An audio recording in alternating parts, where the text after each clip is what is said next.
Sir நம்ம படத்தோட update எப்படி போயிட்டு இருக்கு? என்ன இப்போ படம் ரிலீஸ் ஆகும்? நம்ம நீங்களும் ரஜினி சார் நடிகக்கூடிய படத்தோட ஷூட்டிங் எப்போ ஸ்டார்ட் பண்ணுங்க? சார் நீங்களும் Kamal sir sir Kamal sir நடிகக்கூடிய படம் எப்போ ஷூட் பண்ணுறாங்க? ஆக்சுவலி ஆகஸ்ட் இது ஜெயிலர் வந்து இன்னும் 2-3 days ஷூட்டிங் இருக்கு. அந்த அப்போதே சொன்னேன் நான் ரிலீஸ் டேட் வந்து ப்ரொடக்ஷன் ஆஃபீஸ் வந்து ரிலீஸ் பண்ணாங்க.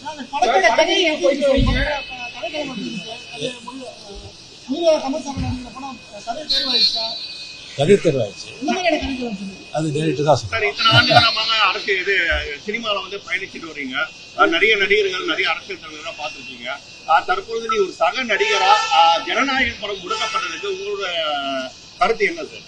சாரி எனக்கு கருத்து சார் முக்கியமான கேள்வி. ஒரு மூத்த அரசியல் நடிகரா இருக்கீங்க. இப்போ உள்ள இளைஞர்கள் நடிகர்கள் மேல ரொம்ப இதுபட்டு ஒரு ஆர்வமா போயிட்டு அவங்க ரொம்ப இதா பண்றாங்க.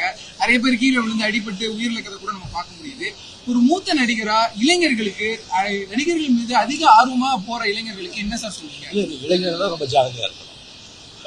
அவங்க ஏதாவது அடிப்பட்டா அவங்களுக்கு தானே காயமாகும். ஸோ அவங்க தான் வந்து ஜாகிரதையா இருக்கணும்.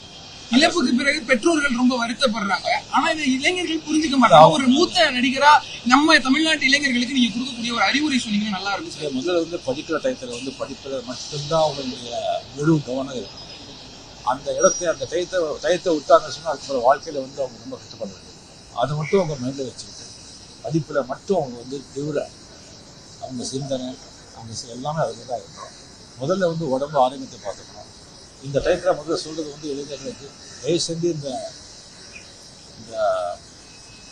குடிப்பழக்கத்து கஞ்சா இதெல்லாம் வந்து விவசாயிகள் வந்து அடிமையாகாதீங்க.